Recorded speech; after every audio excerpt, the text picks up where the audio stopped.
J'ai envie d'arrêter quelquefois. Ouais. Ouais. Au tout début, quand je me retrouvais parfois avec 2 personnes.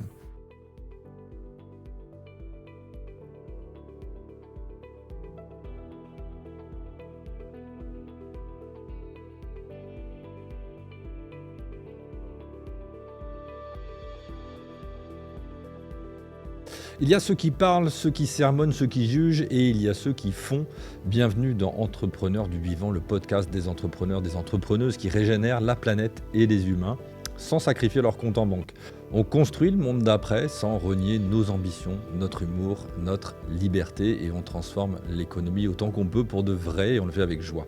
Mon invité aujourd'hui a commencé avec rien, ou presque en fait, pas de diplôme des grandes écoles, pas de levée de fonds, pas de stratégie sur X années, juste un gamin de la vallée de Chevreuse qui voulait se balader dehors, manger des champignons crus sur place et surtout ne jamais finir derrière un bureau.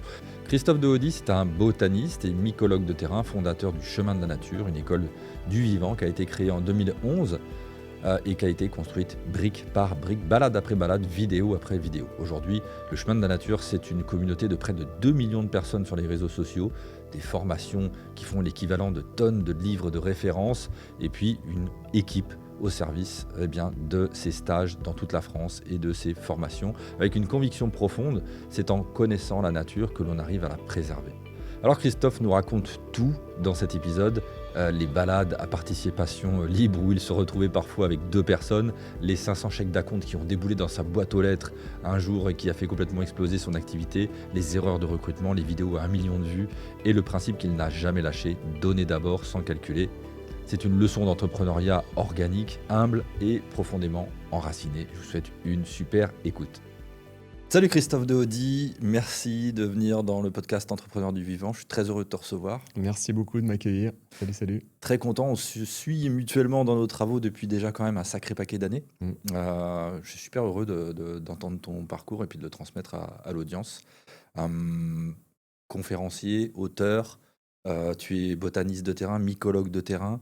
Aujourd'hui, il y a plusieurs dizaines de milliers de personnes en tout cas qui ont suivi tous vos contenus, toutes vos formations, etc. sur la reconnaissance des plantes et des champignons.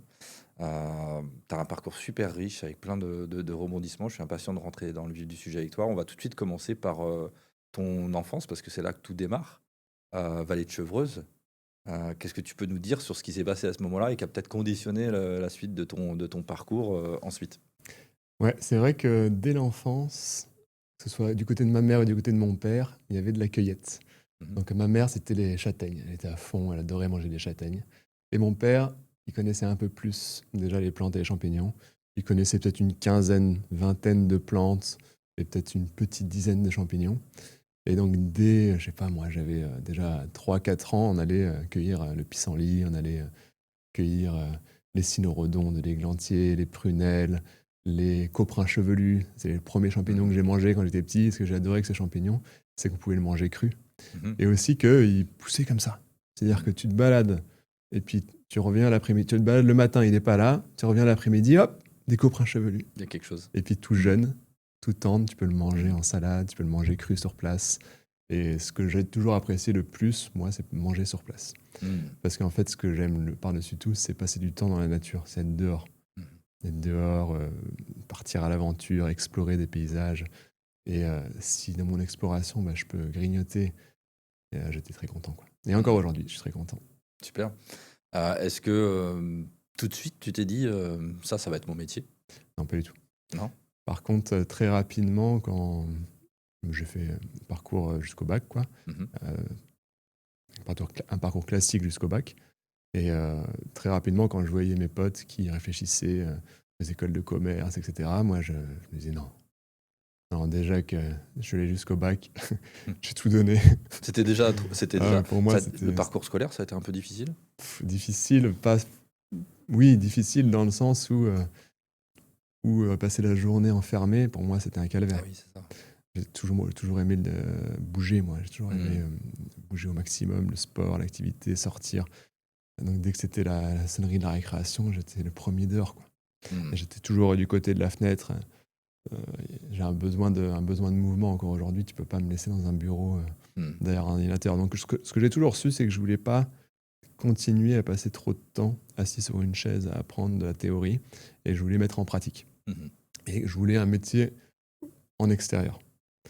Et j'ai aussi eu affaire un petit peu au monde du travail en voyant un peu le métier de mon père, etc. Et je me suis dit, oula, les relations dans le monde du travail, c'est pas toujours cool. T'avais C'est pas pas forcément toujours fun. envie de devenir comme Je me ça. suis dit, voilà, j'ai pas forcément envie d'avoir des relations de travail compliquées. Ouais. Moi, j'ai envie d'être avec des gens sympas, j'ai envie de m'amuser dans la vie, quoi. J'ai envie de Mhm. passer du bon temps. Donc il y avait ça, il y avait être dehors, passer du bon temps. Donc il fallait trouver, et puis que ce soit quelque chose autour de l'alimentation, autour de la bonne bouffe, autour du bien-être, tout ça. Donc il fallait que je trouve quelque chose qui compile tout ça. Donc j'ai pas vraiment trouvé une chose qui compilait tout ça. Et j'étais pas forcément très doué pour faire des recherches à l'époque et j'ai pas été très bien accompagné pour trouver la formation qui pourrait correspondre. Et puis j'étais pas très scolaire non plus, donc j'aurais pas pu non plus. J'aurais pu faire agronomie, par exemple, ça aurait été pas mal. Hein. Mhm. Mais je sais pas si j'étais assez motivé pour ça. Donc Ouais. bref, j'ai fait différentes formations. Non, je suis parti voyager Mhm. après mon bac. Là, je me suis dit, c'est bon, j'ai tout donné. Avant, je savais que je savais pas ce que je voulais faire comme étude, donc j'ai économisé pour me dire, je fais un tour du monde. Mhm. Donc j'ai acheté un billet tour du monde à l'époque, c'était 1200 €, je crois, le billet tour du monde. Ok. Et là, j'ai voyagé, j'ai fait beaucoup de woofing. Donc j'ai travaillé dans des fermes.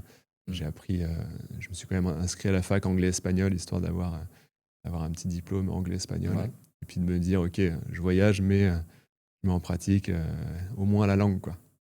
Et puis je réfléchis à ce que je veux faire dans la vie. Et ça m'a pas mal aidé. Et là, je me suis dit, ok, les deux choses m'intéressent, l'aspect santé, l'aspect alimentation, et puis l'écologie, on va dire. Mhm. Et donc j'ai commencé par l'école du Breuil, le paysagisme. Donc là, c'était chouette. J'ai appris pas mal en biologie végétale, en botanique, et j'étais là où j'étais le plus doué, le plus à fond, c'était la botanique. Mhm. Et tout ce qui était autour des plantes, quoi.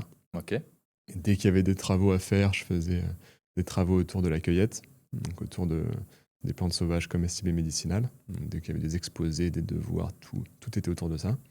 Donc j'ai commencé à suivre des stages d'une semaine, des randonnées cueillettes, survie, entre guillemets, Mhm. dans la nature. Enfin, j'ai commencé à faire plein de choses comme ça, tout en D'accord. pratiquant, en apprenant par moi-même. T'avais quel âge à peu près dans ces eaux-là? J'avais la vingtaine. Ouais. J'ai commencé par ça. Ok. Et puis, dès le début, finalement, j'ai commencé à transmettre. Donc, je Ok. voyais que déjà dans mes études, les gens voyaient que je connaissais plein de choses sur les plantes sauvages comestibles et médicinales. Et donc, déjà, mes camarades, je leur apprenais des trucs, mes potes aussi. Donc, j'ai commencé à le faire autour de moi. Et Ouais. puis, un jour, je me suis dit, bon, je vais le faire à des gens que je connais pas, quoi. Mhm. Et puis, j'ai toujours été un petit peu actif sur les réseaux sociaux, à poster des trucs qui m'intéressaient. Donc, j'ai commencé à poster aussi des choses autour de ça sur Facebook. Donc, ça, c'est il y a 18 ans, quoi. Ouais, presque au début. Ouais, c'est ça, tout début. Mm. Et donc Facebook a commencé à voir que j'étais plutôt un profil sympa pour lui, quoi. Donc Facebook a apprécié le fait que je partage, etc. Donc je voyais que j'avais plein de demandes d'amis.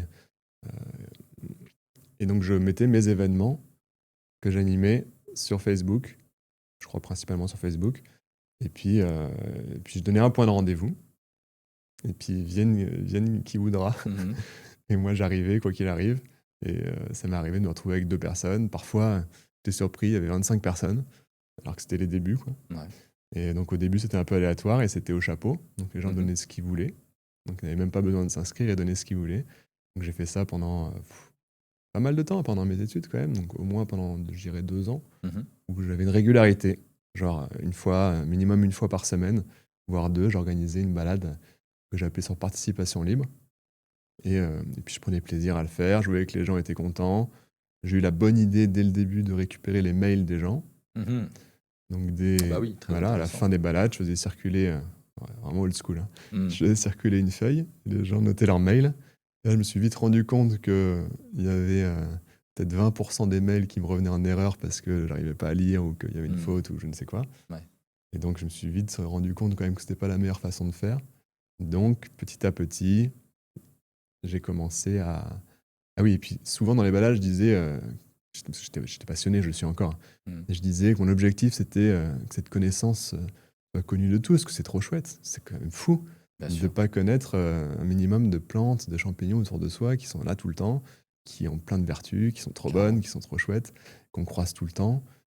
Je trouvais ça tellement incroyable que personne ou peu de gens connaissent ça. Je me suis dit, bon, je vais œuvrer à ce que ça soit connu. Et je m'entendais répéter ça, dire faut que, que cette connaissance se répande. Mais en même temps, je faisais que mes petites balades participation libre une fois par semaine, quoi. Donc là, je me suis dit, tu veux le plus grand nombre, mais en même temps, tu fais que ça. C'est pas comme ça que ça va être efficace. Donc j'ai commencé à me poser des questions sur comment réaliser finalement cette mission, cet objectif que j'avais. Donc là, je me suis dit, tiens, je vais faire des vidéos. Et l'idée de parler à une caméra, on pourrait croire que j'ai toujours été à l'aise, mais si vous regardez déjà mes premières vidéos, je suis beaucoup moins à l'aise. Et l'idée de parler à une caméra, pour moi, c'était juste trop bizarre, quoi. Ouais. J'ai jamais aimé les photos. Ouais. Moi, j'aime juste vivre, quoi. Donc, j'ai pas envie d'être en représentation de quoi que ce soit. Donc, l'idée me gênait, quoi. Ouais. Alors, et donc, j'ai demandé à mon pote, je suis venu de ça, ouais. et je te laisse. Donc, j'ai demandé à mon meilleur pote, Florent, de venir me filmer pendant une balade. Donc, je lui donnais l'argent de la balade, et puis lui, il me filmait. Et donc, les premières vidéos ont commencé comme ça. Et on faisait des petites capsules. Donc, je parlais d'une plante au groupe.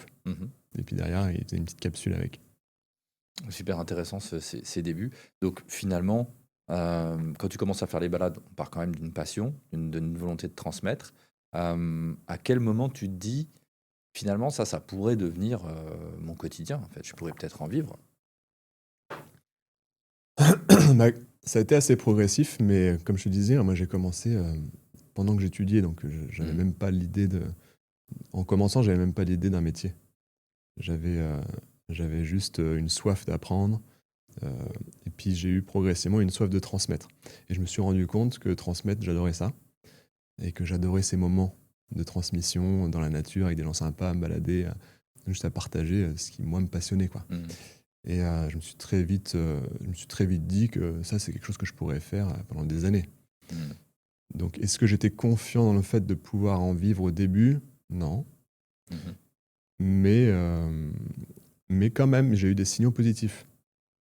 Et les signaux positifs, je les ai pas lâchés, quoi. C'est-à-dire que je me suis dit, quand même, ça marche pas mal pour un début. Je vois que les vidéos, c'est à partir des vidéos que j'ai commencé à me dire de plus en plus, ah ouais, il y a un vrai potentiel. Parce que les vidéos ont plu. Donc les vidéos ont été partagées, beaucoup. Et puis très rapidement, les vidéos, elles faisaient des milliers de vues. Et donc ça veut dire que j'étais finalement visible de plus en plus. Et donc que mes événements se remplissaient de plus en plus facilement. Et oui, ça alimentait... Voilà. J'étais plus trop dans les... C'était beaucoup plus rare que je me retrouve avec 2 personnes à mes balades, quoi. Ça arrivait encore dans le tout début, mais c'était plus rare. Et là, à partir de ce moment-là, où j'ai vu que les événements se remplissaient de plus en plus et que les vidéos se partageaient de plus en plus, et j'allais y venir, que ma newsletter grandissait de plus en plus, parce que j'ai mis des choses en place pour ça, notamment créer un site internet avec la possibilité pour les gens de mettre leur mail sur le site internet. Et j'avais même un petit lien qui leur permettait de cliquer et mettre leur mail pour recevoir ensuite les événements, les dates. Et à partir du moment où j'ai vu que ça, c'était tous les jours, qu'il y avait des nouveaux mails, etc., là, je me suis dit, bon, on dirait qu'il y a une possibilité de pouvoir faire ça, quoi. Un vrai engouement, ouais. Puis voilà, après, j'ai proposé des événements payants. Donc, et là, oui, il y a quand même les moments fun où je me retrouvais, fun, mais un peu stressant, où je me retrouvais parfois avec 40 personnes. Tu sais, je t'avais dit, ils ne réservaient pas. Ouais. Donc moi, j'avais aucune idée combien j'allais avoir de personnes. Et une fois, je me suis retrouvé avec 40, 45 personnes. Wow. Et c'était payant, parce que je commençais à mettre payant. Payant sans inscription. Donc là, j'étais avec mon sac. Il y avait 45 personnes. Ils devaient payer 30 € une balade une après-midi. Donc je me rappelle, j'avais un sac rempli de billets. Là, j'ai commencé à me dire, oula, il va falloir structurer tout ça, parce que ça ne le fait pas du tout d'avoir un sac rempli de billets comme ça. Ouais, je comprends. Je reviens juste sur le côté vidéo. Tu disais que tu n'étais pas forcément à l'aise. D'ailleurs, tu es quelqu'un de discret, tu me l'as dit avant de commencer. Comment tu passes le pas quand même, de vouloir montrer ton visage? C'est vrai que c'est quelque chose qui est assez récurrent chez nous, chez les écopreneurs qu'on forme, de se dire, de se montrer, de s'exposer, etc. Ah bah, comme je te dis, je l'aurais sûrement pas fait si j'avais pas eu l'idée de me faire filmer pendant une animation. Ok. Donc pendant mon animation, je suis 100% avec les gens. Et Florent, mon pote, il me filmait. D'accord. Mais j'ai très vite oublié la caméra. C'est-à-dire que moi, je suis avec les gens ont payé, je leur dois une prestation de qualité, il faut que je sois présent avec eux, je réponde à leurs questions. Et donc la caméra, je l'ai vite oubliée, quoi. Ouais, ok. Et grâce à Je comprends. ça, ça a été facile, quoi. T'as pas eu de. Voilà, t'as complètement oublié que Mais, t'étais filmé. mais quand même, pour répondre à ta question, parce que j'ai quand même très vite parlé à la caméra, donc je me suis quand même très vite mis face caméra, Mhm. en plus, en parallèle de ces vidéos prises pendant mes animations. Et ça a été assez naturel, en fait. Mhm. Et comment j'ai fait, c'est que j'ai fait un peu pareil que si j'avais des gens en face de moi. Je me suis mis je me suis mis dans la peau de l'animateur qui parle à la caméra comme il parlerait à des gens, à un groupe, quoi. Mhm. Donc ça a été assez facile grâce à ça. Ok. T'étais déjà pédagogue aussi, j'imagine. T'avais cette volonté de Bah, en fait, oui, transmettre. c'est ça. C'est ça. C'est la base. Ce qui rend la chose plus facile, c'est quand ce que tu dis à la caméra, ce dont tu vas parler face caméra, bah, tu as déjà l'habitude d'en parler. Mhm. Et si tu as l'habitude de parler de quelque chose, bah, c'est fluide. Ouais, bien sûr. Tu dis exactement ce que tu dis d'habitude et c'est beaucoup plus simple. Clairement, ça m'est arrivé d'être moins à l'aise, par exemple, lors d'interviews avec des journalistes, parce que les journalistes, ça arrive, je ne fais pas de généralité, mais ont tendance à. Ils ont, ils ont besoin de faire une vidéo courte, souvent, Mhm. et ils ont des idées. Ils ont une idée en tête de ce qu'ils veulent que je dise. Mhm. Et je sens dans leurs questions Qui t'amène. qu'ils veulent que je reprenne Ouais. leurs mots et que je dise Ouais. exactement ce qu'ils veulent que je dise. Ah, ça, je sais pas faire. Ouais, ils t'amènent vers un Ah, truc. j'arrive pas à faire ça. Ouais, Sinon, ouais, je ils ont un pourrais biais. dire ça, moi. Ouais, ouais, bien sûr. Bon, il y a cet engouement qui commence à naître. Donc tu t'aperçois que les vidéos, alors c'était toujours sur Facebook ou il y avait du YouTube. Maintenant, après, j'ai commencé partout. Moi, j'ai Ouais, t'as commencé commencé à publier Instagram, partout. YouTube. Cet engouement naît, etc. Comment tu structures ça en une entreprise? Comment ça devient une entreprise? Là, on est dans entrepreneur du vivant. On parle Mhm. aussi de ce côté entrepreneuriat. Euh, Bah, c'était déjà une petite auto-entreprise, ouais, dans le sens où, ça y est, j'ai mis des moyens de paiement sur mon site. Les ok. gens payaient. Bah, après, même s'ils payent sur le terrain, sur place, ça reste une petite entreprise, hein. Mhm. Mais voilà, j'ai commencé à structurer. Ils pouvaient payer en ligne. Euh, j'ai pris les services de quelqu'un pour m'aider aux envois de mails, à la gestion de choses techniques, parce que, enfin, gestion d'entreprise un peu administrative, etc. Donc j'ai commencé à m'entourer. Mhm. J'ai jamais eu de problème à l'idée de m'entourer, quoi. Dans le Ok. sens où j'ai Mm. toujours mis en priorité, on va dire. En fait, je voulais être durable, quoi. Je voulais vraiment que mon entreprise me fasse plaisir et que que je puisse exercer ce qui, moi, me passionne et pas être dans la gestion. Donc, j'ai jamais voulu être entrepreneur à penser gestion d'entreprise, administration, etc. Moi, je veux être sur le terrain, je veux progresser dans ma connaissance sur les plantes, les champignons, et je veux transmettre. Donc, c'était toujours été ça le plus important pour moi. Donc, tout ce qui n'était pas ça, il fallait que je trouve une solution pour le déléguer. Mm. Donc, ça a toujours été évident pour moi que je ne ferais rien, presque rien. Il faut quand même parfois obligé un peu parfois. suivre. Ouais. Je ne ferai rien ou le moins possible Mm. de ce qui n'est pas, Ok. n'est pas le cœur de ce Mm. de ce que je veux pratiquer, quoi. T'as pas vu de vraies difficultés finalement à passer d'une identité de passionné qui transmet à celle de passionné entrepreneur à côté?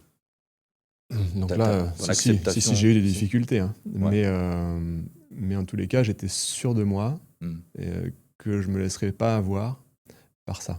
C'est-à-dire que je me laisserais pas prendre par, par d'autres métiers, Mm. euh, que ce soit gestion, administration, management, Ouais, c'était non excel négociable. management. Tu voulais C'est rester non dans ta négociable. partie. Moi, ce que je fais, Mm. c'est transmettre. Ouais. Et je veux faire le moins possible du reste. Donc, il faut que je trouve des solutions pour trouver des personnes qui feraient ça à ma place. Est-ce que ça t'a amené justement des difficultés, ce côté non négociable?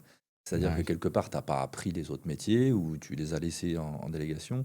Est-ce qu'au début, ça t'a amené des problématiques?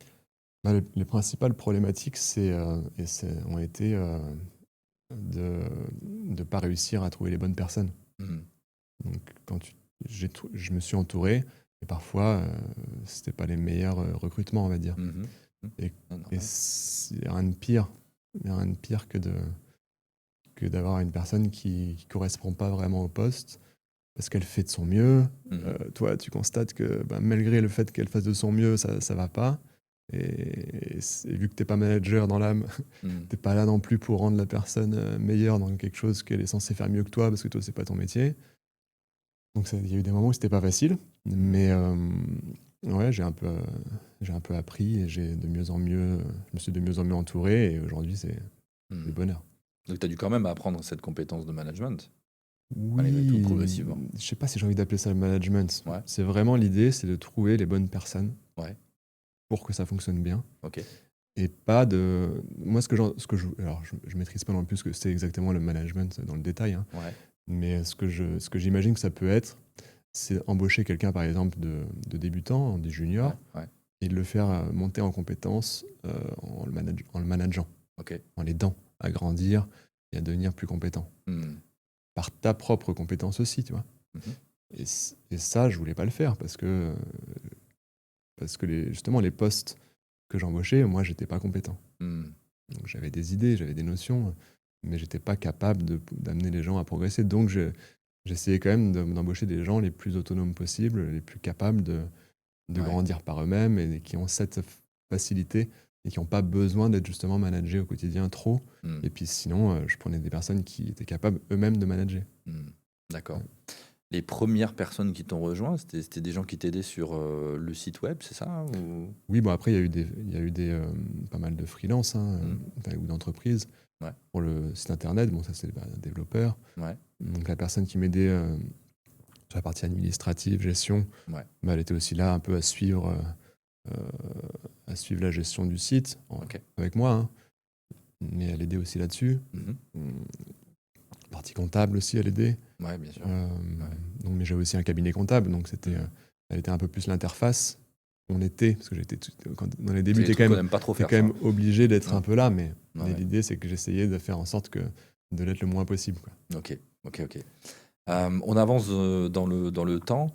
Le chemin de la nature. Je sais pas si ça s'appelle déjà comme ça à l'époque. Au tout début, non. Au tout Non. début, c'était Christophe Deaudy. Ok. Comment ça c'est devenu le chemin de la nature? Comment l'entreprise a ensuite évolué? Mm.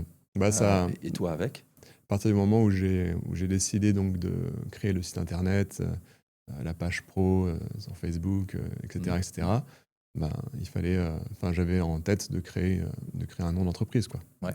De créer une structure. Et donc, le chemin de la nature, c'est un mot qui m'a plu. Il y avait l'idée de chemin, de balade, il y avait l'idée de aussi quelque chose d'assez large. Mhm. Chemin de la nature, bon, on peut mettre beaucoup de choses derrière.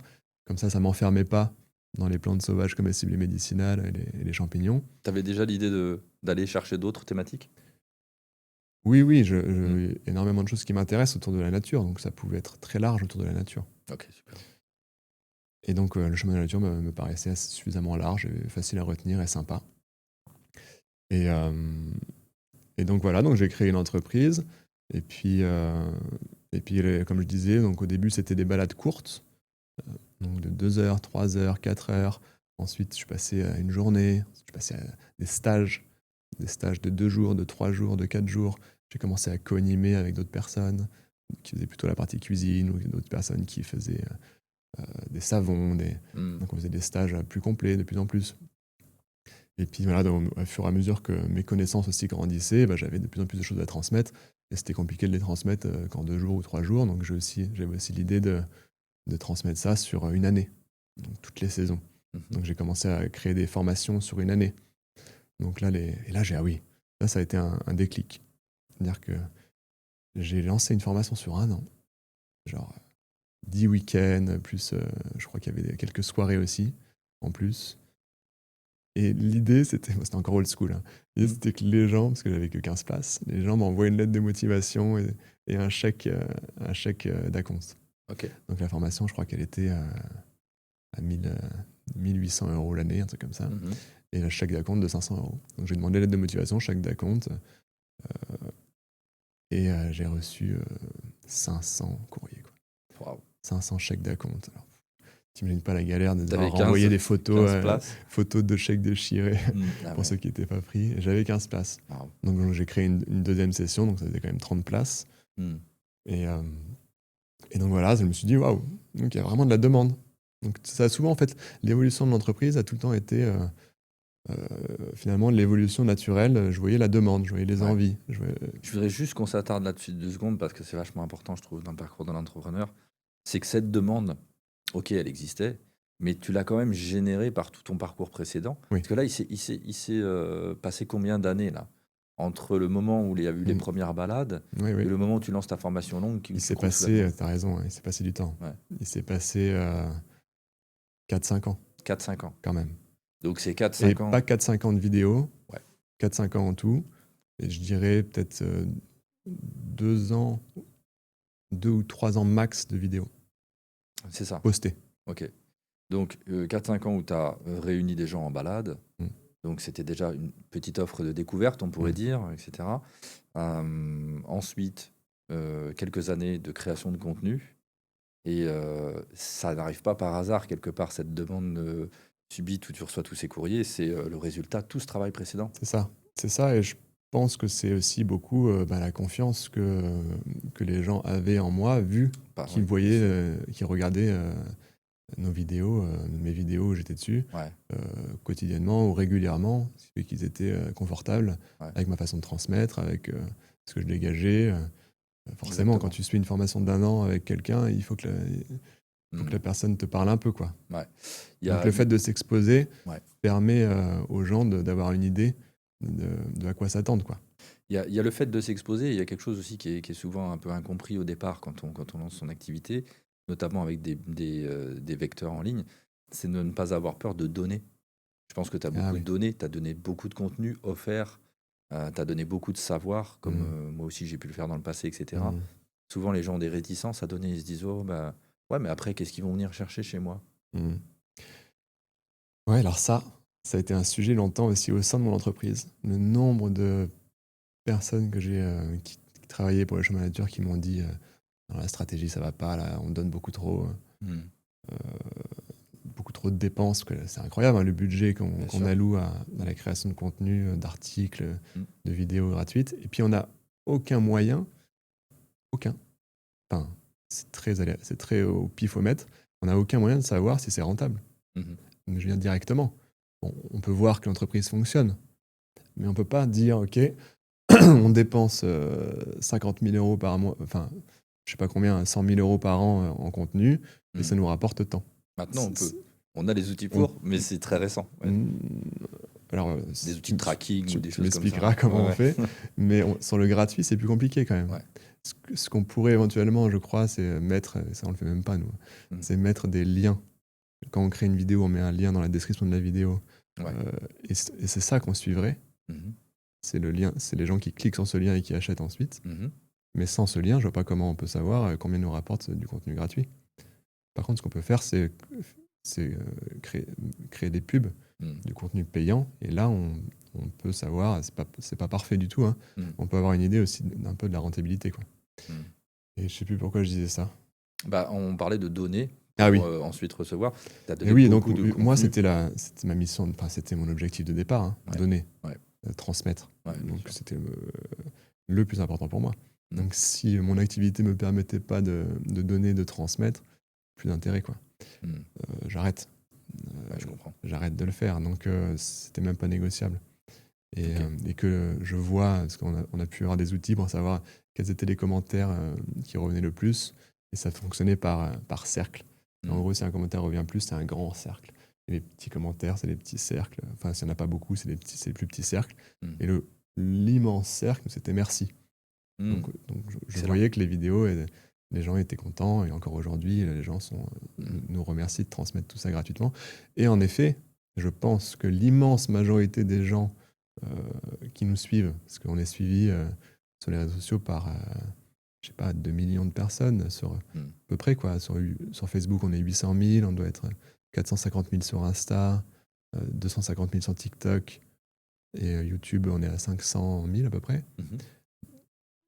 Et bien sur ces, je n'ai pas fait le compte, sur ces environ 2 millions de personnes, bah, le nombre de personnes qui payent, qui sont clients, c'est même pas 0, Ouais, bien sûr, 1%, c'est rien. C'est un pourcentage très limité. En Donc effet. oui, j'imagine que on peut se dire, en effet, la majorité des gens, bah, ils se suffisent, ça leur suffit, le contenu gratuit.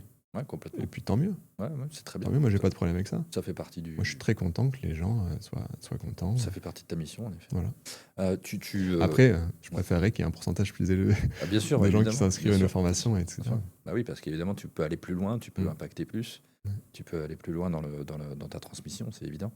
Est-ce que quand tu reçois tous ces courriers, quand tu reçois tous, évidemment, j'imagine que tu as un déclic, tu te dis, bon, bah là, il va falloir changer quelque chose dans ta manière de faire, parce que 15 places, 500 courriers, il se passe quoi derrière? Tu te dis, bah, je vais basculer en ligne, je vais faire plutôt Ouais. multiplier et me faire entourer par d'autres guides.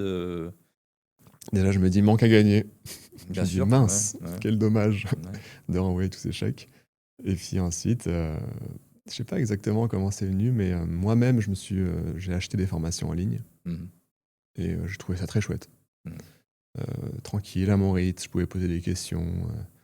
Je trouvais ça vraiment bien. Moi-même, je suis un consommateur aussi de YouTube, donc mhm. j'adore apprendre des choses sur YouTube. Et je sais pas exactement comment c'est venu, mais ah si, beaucoup de gens, encore une fois, nous ont écrit, mais vraiment beaucoup, en disant ouais, mais ta formation sur le terrain, c'est super, mais c'est en région parisienne encore. Nous, on est trop loin, c'est impossible pour nous de faire l'aller-retour tous les week-ends. Comment est-ce qu'on peut bénéficier de cette formation autrement? Il n'y a pas moyen de la filmer? Mhm, Donc là, je me suis dit non, je vais quand même pas filmer toute la formation. Par contre, ce que je peux faire, c'est réfléchir à créer une formation en ligne. mhm. Donc là, l'idée a commencé à germer, à mûrir. Et puis, euh, et puis voilà, quoi, je C'est me pas suis une lancé. barrière en tant qu'expert, on a souvent ces petites barrières. Moi, ça m'est arrivé sur le fait de te dire, ouais, mais enfin, faut que les gens ils soient sur le terrain pour voir les choses. Tu vois, à un moment donné, t'as pas questionné ça? Bah oui et non, parce que moi-même, j'ai fait les deux, quoi. C'est-à-dire que c'est impossible d'apprendre 100% sur le terrain, en fait. Mhm, Tout seul, sans rien. Tu es obligé d'avoir la théorie, d'avoir accès à la théorie, à des informations, que ce soit des livres, des vidéos. Et nous, nos formations en ligne, bah, c'est un mélange de tout ça. mhm, C'est de la vidéo vivante, c'est aussi l'équivalent de ce qu'il peut y avoir dans des livres, hein. Notre formation la plus complète, la formation du cueilleur, c'est l'équivalent de 200 livres. C'est 5000 pages de PDF avec aucune répétition. mhm. Tout sourcé, tout à la Wikipédia avec les petits exposants de d'où viennent chaque information. Donc c'est un travail monstrueux, comme si on avait écrit, comme si on avait été une maison d'édition et qu'on avait écrit 200 livres, plus une boîte de prod avec des vidéos pour chaque cours, plus des jeux, des activités pour que les gens apprennent la pédagogie. En fait, pour que les choses rentrent et pour être à l'aise sur la théorie, bah, il faut de la répétition, il faut différents supports d'apprentissage, il faut tout ça, Bien dont sûr, la pratique. c'est de la Et donc, pédagogie. nos formations, elles sont là aussi pour inciter les gens à pratiquer. Donc, on a plein de moyens d'inciter les gens à pratiquer, et notamment les forums où ils postent leurs photos de cueillettes, où ils postent leurs herbiers, où ils échangent entre eux, ils postent leurs recettes, ils posent leurs questions, bien sûr, mais ils peuvent aussi se rassembler entre eux pour pratiquer. Mhm. On leur propose aussi des tarifs préférentiels sur nos stages, nos balades. Je te stoppe juste 2 secondes dans ta vidéo pour te parler de quelque chose qui est important. Je m'appelle Benjamin Broustet, j'ai créé plusieurs entreprises régénératrices de la planète et des humains ces 15 dernières années. Je suis notamment le fondateur d'Ecopreneur, de Permaculture Design, d'une entreprise dans la gestion de l'eau et de l'éco-construction. Et si tu regardes cette vidéo, c'est peut-être que tu cherches du sens dans ton quotidien en lançant pourquoi pas une entreprise à impact pour la planète et les humains. Peut-être que tu n'as pas encore d'idée, peut-être que tu ignores par où commencer, ou alors tu l'as peut-être déjà lancé cette entreprise, mais elle peine à devenir rentable ou à passer au niveau supérieur. Donc si tu es dans ce cas-là, ce que je te propose, c'est de t'inscrire à un rendez-vous complètement personnalisé dans lequel on va regarder les premières pistes pour toi pour atteindre ce style de vie avec plus de sens, d'autonomie, de liberté. On va regarder les clés un petit peu pour trouver une niche utile pour toi, alignée avec tes valeurs et rémunératrice. Et puis on va voir comment tu pourrais créer à ton tour une entreprise qui régénère la planète et les humains. Tu cliques juste en dessous dans la description pour t'inscrire. Il y a quelques créneaux disponibles et puis je te laisse continuer la vidéo. À plus tard. Après, il y a moyen aussi de pratiquer par eux-mêmes, seuls, mais aussi via d'autres associations autour de chez eux. Enfin, c'est évident que dans ma pratique, dans ce qu'on transmet, il faut de la pratique de terrain. C'est la cueillette de plantes, de champignons, d'algues pour les utiliser. Si tu vas pas dehors pour les cueillir, bah, ça marche pas, quoi. Mais l'un n'empêche pas l'autre, en fait. Les deux sont très complémentaires et sont nécessaires. Ok. On trouve toujours de multiples possibilités et de multiples vecteurs pédagogiques en effet pour s'adapter à ce support et on s'aperçoit dans le temps qu'il est excellent. Euh, ton métier évolue, enfin ta position, ta posture évolue, on va dire. Tu passes en effet, on te passionnait au tout début. Là, on rentre dans le monde du digital. Euh, T'es toujours dans tes objectifs de rester sur le terrain ou à un moment donné, quand même, tu bifurques, que tu te dis, Alors ouais, franchement, j'ai eu des... Pardon, je t'ai pas laissé finir ta ah question, mais ouais, à un moment donné où tu te ouais. dis, attends, là, je suis trop en train de partir quelque part. Ou, enfin, est-ce qu'il y a des enjeux, est-ce qu'il y a des choses qui se passent à cet instant-là, à ce moment-là? Alors clairement, donc déjà, j'ai pensé le plan de la formation. Donc j'ai créé un plan de ce que je voulais qu'il y ait dans la formation, une formation rêvée pour moi. Tu vois.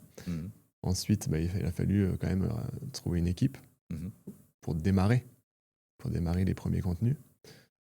Et, j'avoue que cette période était pas facile. mhm.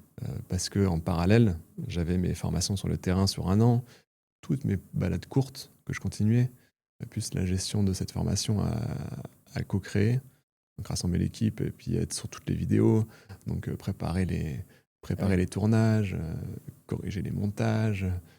Donc c'était un travail pendant 2 ans, c'était intense, quoi. Mhm, C'était très très très intense. Et c'est là que j'ai fait mes erreurs, forcément, vu qu'il y avait trop de choses à faire. De- je suis passé de moi, plus la personne qui m'aidait dans l'administratif, à tout d'un coup 15-20 personnes. Donc c'était compliqué, quoi. mhm. C'était compliqué, c'était fatigant. Euh, Qu'est-ce que tu penses et que... oui, donc, et puis pour Mhm, pouvoir faire ça, mhm. on a vendu cette formation en pré-vente. D'accord, Donc avant de l'avoir créée. ok. Alors on l'a vendu, peut-être, je sais plus, Ce peut-être qui était 5 smart, mois. ce qui était intelligent. Sans ça, ça n'aurait pas été possible, hein. Ouais. Parce que moi, je ne prends pas de bénévoles, j'aime Mhm, payer les gens. mhm, Donc sans ça, j'aurais rien fait. mhm. Donc on l'a vendu 5 mois avant Ouais, le lancement. Donc ça nous ok. laissait 5 mois pour envoyer les premiers modules. Et l'idée, c'était d'envoyer un module par mois. Donc il fallait, dans 5 mois, au moins, prendre un peu d'avance, quoi, sur les premiers mois. Et puis après, c'était vraiment en flux tendu tout le temps, quoi. Mhm, Donc pendant 2 ans, on était en flux tendu pour pouvoir envoyer tout. mhm. On a fini d'envoyer les derniers modules au bout de 2 ans, quoi. Donc ça nous a pris. Et encore aujourd'hui, on en a ajouté depuis, on a mis à jour plein de choses. Donc cette Mhm, formation, ça a été le travail en moyenne d'une équipe de 15 personnes mhm. pendant minimum 4 ans. Ouais, c'est Donc je parle même impressionnant. pas du budget que ça nous a coûté. Ouais. Souvent, il y a une vision des formations en ligne derrière qui sont des métiers faciles, etc. Enfin, quand on fait bien les choses et quand on veut livrer quand même quelque chose, alors, il y a beaucoup de Ah, gens qui livrent un peu à la one again, mais quand on veut livrer quelque chose de correct, de propre, c'est énormément de je t'ai travail. dit, on s'est improvisé, maison d'édition, Ouais. boîte de prod, comme ça Mm. en quelques mois, quoi. Ouais. Donc ça a été très intense et puis ça a été un travail de fou, quoi. À plein temps, tous les jours, pendant 4 ans, Mm. sur une formation. Les écueils de cette période, s'il y avait des choses à refaire, ce serait quoi?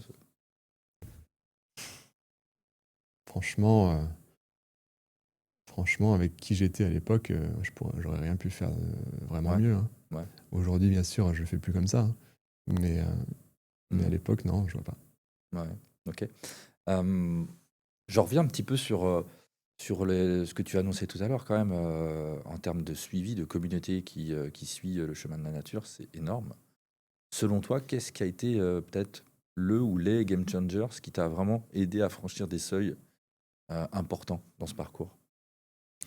Tu veux dire sur les réseaux sociaux, Par exemple, ouais, qu'est-ce qui t'a amené à ce... Au début, il y a les vidéos, ok, tu fais les vidéos les unes après les autres, mais à un moment donné, il y a des déclencheurs, il y a des seuils qui ont été franchis, il y a des Hmm. gaps importants qui ont été franchis, et Ouais, bah pourquoi, selon toi? là, c'est la régularité, hein. Hmm. C'est la régularité et avoir un format qui semble plaire, en tout cas. Mais c'est sûr que si on est régulier pendant 1 an et que les vidéos ne décollent pas du tout, c'est qu'il y a peut-être un problème dans le format ou dans la façon de faire les vidéos, de parler, Hmm. etc. Mais nous, dès le début, elle marchait correctement, plutôt bien. Et puis, donc on a continué. Forcément, en pratiquant quoi que ce soit, normalement, on s'améliore. Donc, a priori, elles étaient de mieux en mieux. Et donc, une vidéo de temps en temps, eh ben, perçait. C'est-à-dire, pouvait passer en moyenne, on était, je sais pas moi, à 30 000 vues. Et tout d'un coup, il y en a une qui fait 1 million. Hmm. Que ce soit sur Facebook ou sur YouTube ou ailleurs. Et c'est ces vidéos-là qui permettent tout d'un coup d'avoir des vagues d'inscrits. Donc si tu regardes les graphiques, ça fait ça, et puis tout d'un coup tu as un pic, puis en plus ça fait ça, et puis tout d'un coup tu as un grand pic, comme ça, qui reste un peu, et puis qui redescend. Donc il y a des pics, mais ces pics sont dus à l'algorithme en fait, qui tout d'un coup met en avant une vidéo et te fait en quelque sorte ta pub, quoi. Donc c'est vraiment l'algorithme qui va de temps en temps mettre en avant. En fait, l'algorithme il fonctionne simplement, c'est-à-dire que si une vidéo attire l'attention d'un certain nombre de personnes, c'est-à-dire qu'il reste, il l'écoute. Tant que la vidéo, tant que l'algorithme, donc l'algorithme montre cette vidéo à de nouvelles personnes. Si ces nouvelles personnes continuent globalement à regarder, il montre à des nouvelles personnes. Si ces nouvelles personnes continuent à être intéressées à regarder, bah, il continue l'algorithme. Donc à partir du moment où ça s'arrête, bon, ça s'arrête, quoi. Donc l'idée, c'est de faire des vidéos qui attirent l'attention et qui intéressent, quoi. Et qui soient partagées. Donc tu vois, il y avait cette notion de générosité. À partir du moment où c'était du contenu qui était perçu comme un contenu de qualité, et les gens avaient envie de le partager parce que, sur leur profil, parce que c'était bien de partager quelque chose, comme moi je trouvais ça bien de partager la vidéo en la faisant, quoi. Tu as identifié des grands principes qui font qu'une vidéo fonctionne mieux que les autres dans ta stratégie de contenu? Alors nous, on fait des vidéos principalement donc, sur les plantes, les champignons.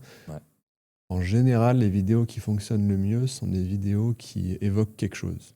Donc, soit une plante connue, soit un sujet qui surprend. Waouh, j'aurais jamais cru. Ou soit cette plante-là que je connais, elle a toutes ses propriétés. Donc, il y a la notion de à la fois, ça m'évoque quelque chose et j'apprends des nouvelles choses. Donc, les vidéos sur l'ortie, qui ne connaît pas l'ortie, en général, par exemple, marche bien. Celles sur le pissenlit aussi. Généralement, les vidéos qui évoquent quelque chose, des souvenirs, et qui en plus en apprennent des nouvelles, marchent mieux que les autres. Ok, donc on est moins sur le côté la vignette, le machin, le truc. Même si c'est important, c'est peut-être plus toi, tu tirais plus sur l'idée du contenu. Hein, oui, et puis non, parce que j'allais dire des choses. Nous, on a une façon de faire qui est différente d'autres qui eux aussi fonctionnent. Donc, je sais pas s'il y a une seule façon de faire. Bien sûr, bien sûr. Ok, donc on avance sur le côté chemin de la nature. Aujourd'hui, le chemin de la nature, c'est quoi votre métier? Et toi, est-ce que tu es toujours dans ton objectif? C'est quoi le contexte actuel? Donc actuellement, le chemin de la nature, on est un organisme de formation, on pourrait dire, une école de la nature.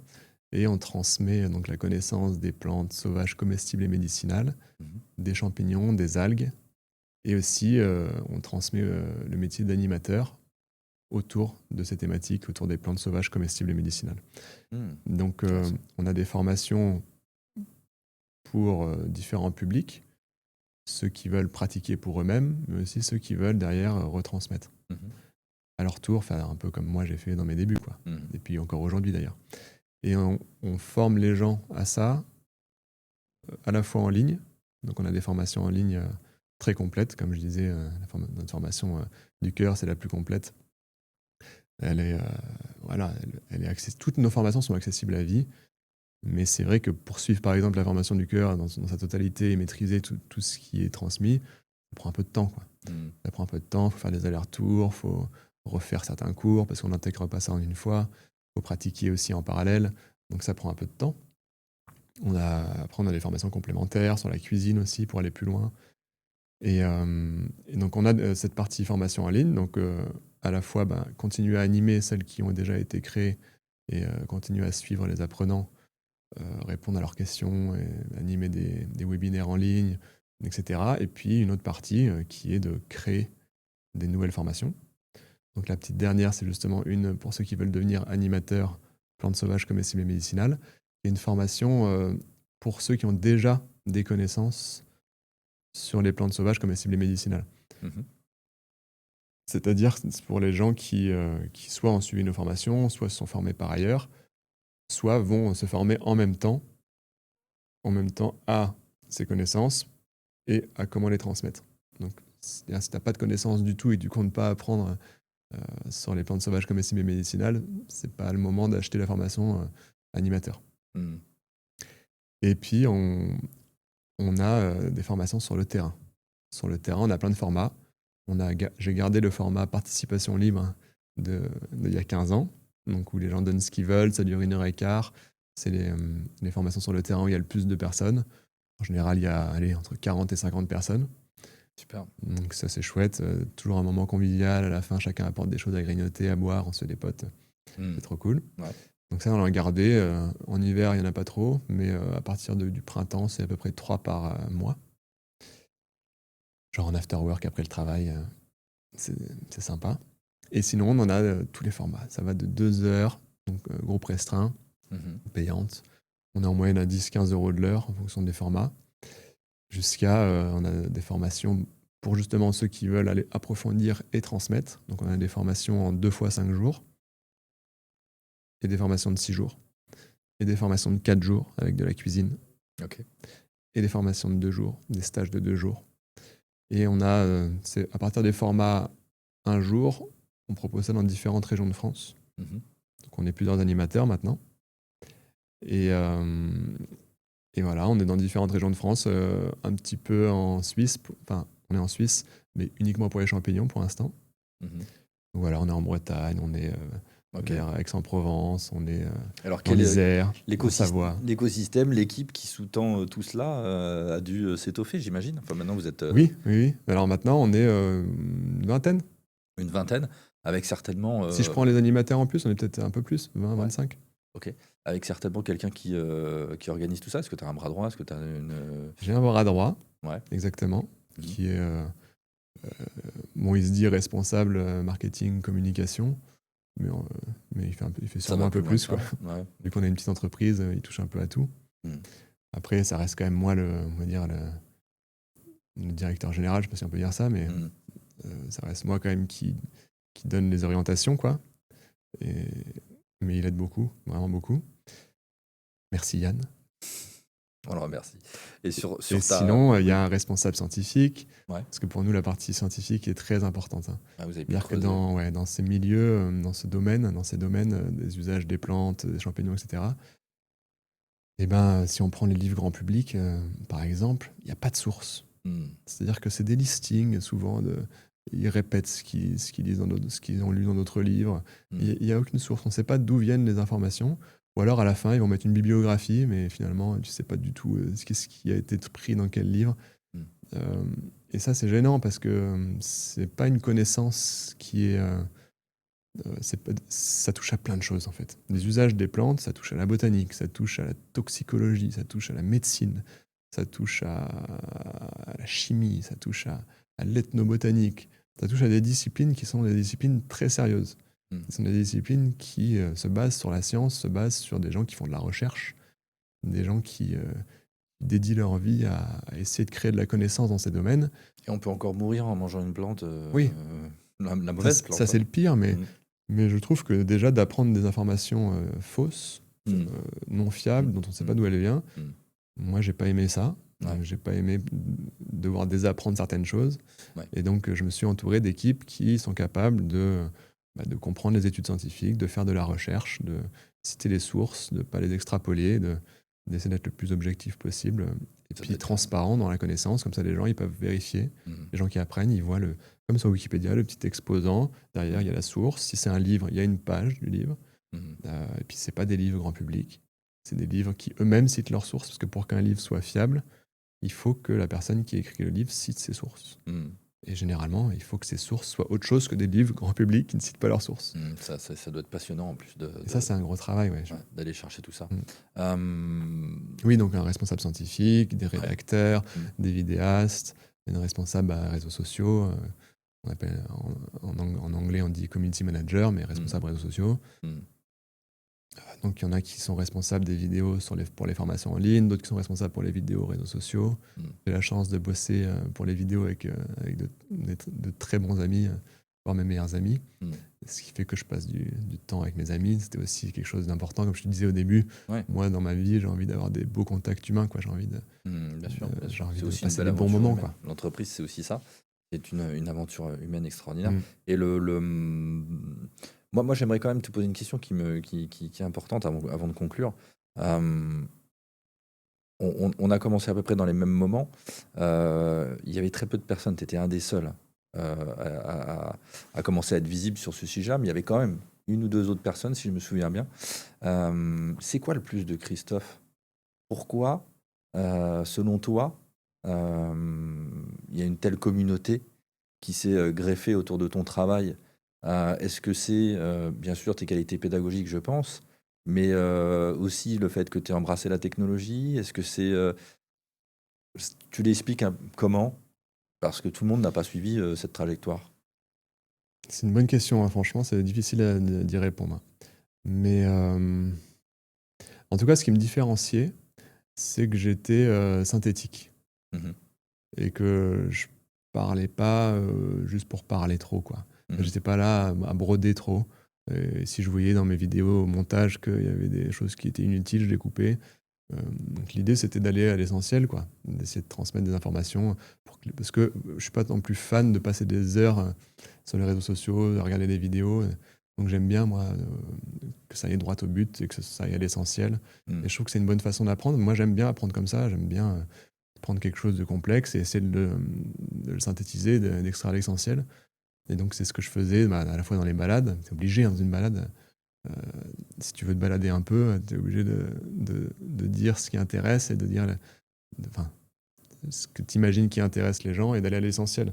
Sinon, tu passes toute ta balade autour d'une plante. mhm, Donc, je pense qu'il y avait cette habitude. Ah oui, donc là, quelque chose que j'avais sûrement que d'autres avaient moins, mhm, c'était que moi, je pratiquais la pédagogie dans la vraie vie. C'est-à-dire que je transmettais ça euh, tout le temps. Ça faisait des années que je le faisais. Et donc, je percevais sur le terrain ce qui intéressait les gens et ce qui plaisait. Et, et puis, je le retransmettais dans les vidéos. Donc je pense que ça a dû jouer. mhm, mhm. Et puis cette régularité, de ne pas avoir arrêté, Ouais. de créer beaucoup de contenu et T'as de eu voir envie d'arrêter? quand quelque chose marche, de continuer. J'ai eu Mhm. envie d'arrêter, c'est la Ouais, question? t'as eu envie d'arrêter J'ai eu parfois? envie d'arrêter quelquefois, Ouais, ouais. ouais. Ouais. Au tout début. Au tout Mhm. début, quand je me retrouvais parfois avec 2 personnes, Ouais. je suis non. C'est marrant, hein, à chaque fois qu'on fait des interviews comme celle-ci, les envies d'arrêter, elles sont souvent au tout début. C'est vraiment, je pense, Oui. le moment où il faut vraiment cultiver le plus la détermination. Mm, mm, mm. Ok.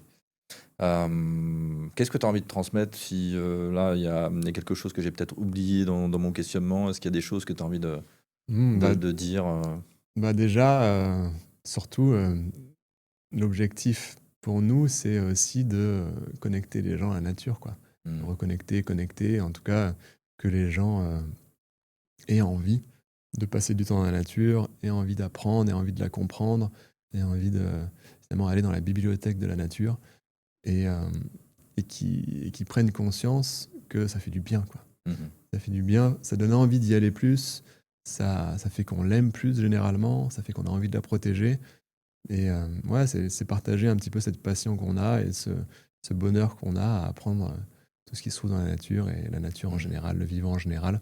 mhm, Donc c'est ça l'objectif aussi derrière tout ça. Et c'est vrai que passer par la cueillette, par les usages, par les sens, par le goût, par le partage, ça fait aussi qu'on se connecte aux autres en partageant avec la famille pour préparer tous ces repas ensemble. Donc c'est vraiment quelque chose d'assez complet pour se faire du bien, quoi. ouais, Donc ouais, voilà, on veut transmettre le fait que tout ça, ça fait du bien derrière. Ça fait mhm. du bien à tout le monde. C'est globalement positif, quoi. Ouais, mais dans une société qui est aujourd'hui de plus en plus déconnectée justement de la Mm. nature et connectée à d'autres outils. Et que c'est possible, même à Paris, par exemple. Et c'est possible même à Paris, parce que La preuve, c'est oui, que moi, oui, ouais, le principal lieu des balades, c'est au Bois de Vincennes qui appartient à Paris. mm. Après, on va aussi en forêt de Fontainebleau et ailleurs, mais Et en région parisienne en même en général. étant un Parisien, dans la ville la plus dense, la plus grande de France, Mm. eh ben, on peut se connecter à la nature, quoi. Ouais. Et voilà, oui, juste pour terminer, ce que je disais, ouais, il y a aussi d'autres multiples niches aujourd'hui, même si tu en as choisi une, celle des plantes sauvages et comestibles de la mycologie. Il y a plein de niches encore à développer pour reconnecter les gens à la nature. Le besoin est très important. On a vraiment des gros besoins en matière de détox digital, etc. Ça va être de plus en plus, je pense, prégnant, ça va être de plus en plus important à l'avenir. Et on peut bâtir de beaux succès comme les tiens en restant dans sa passion, en restant dans sa zone de génie aussi, comme tu l'as fait. En tout cas, un grand bravo. Merci. Et je suis très heureux de t'avoir reçu dans ce podcast et je te souhaite une très belle suite au chemin de la nature. Merci beaucoup. Oui, au chemin de la nature, puisque c'est singulier. À très bientôt, Christophe, et au plaisir. À bientôt. Merci. Voilà, c'était Christophe Dehaudi, fondateur du Chemin de la Nature. Et ce qui est fascinant dans son histoire, c'est la façon dont tout ça semble un peu naturel, et ça l'a été. Mais en réalité, il y a une vraie structuration business derrière l'expérience progressive de Christophe au fil des années. La liste email a été récupérée dès les premières balades, le contenu gratuit massivement distribué pour alimenter sa notoriété, mais bien entendu avec cette logique de partage évidemment, la prévente avant même d'avoir créé la formation, les vidéos comme outil de transmission, mais quand même pensées pour l'algorithme, itéré jusqu'à percer de manière importante, et puis une offre montée en gamme progressive de la balade à participation libre jusqu'aux formations annuelles à plusieurs milliers d'euros. Christophe a donc construit brique par brique avec pour base sa passion, ses convictions de partage, mais aussi des stratégies qui fonctionnent très bien dans le domaine de l'entrepreneuriat et notamment digital. Alors c'est peut-être ça la vraie leçon, les entrepreneurs du vivant qui fonctionnent bien ne ressemblent pas forcément à des marketeurs, mais pourtant ils savent exactement ce qu'ils font, c'est-à-dire qu'ils greffent, ils prennent le meilleur de chaque situation et ils les adaptent à leur message vertueux, à ce qu'ils ont envie de transmettre et à la régénération de la planète et des humains. Mais pourtant ils savent exactement ce qu'ils font, entre bien entendu valeurs, partage, mais aussi stratégie marketing, stratégie de vente. On prend le meilleur finalement de chaque outil pour amplifier notre message de régénération de la planète et des humains et faire fonctionner nos activités vertueuses. Tu peux retrouver le chemin de la nature sur YouTube, sur Instagram, sur Facebook et sur le site internet lechemindelaнаture.com. Entrepreneurs du vivant, c'est le podcast de celles et ceux qui entreprennent pour régénérer la planète et les humains. Si tu l'as aimé, écoute, partage-le à quelqu'un qui a construit quelque chose ou quelqu'un qui souhaite développer une activité. Je te dis à très bientôt. Ciao.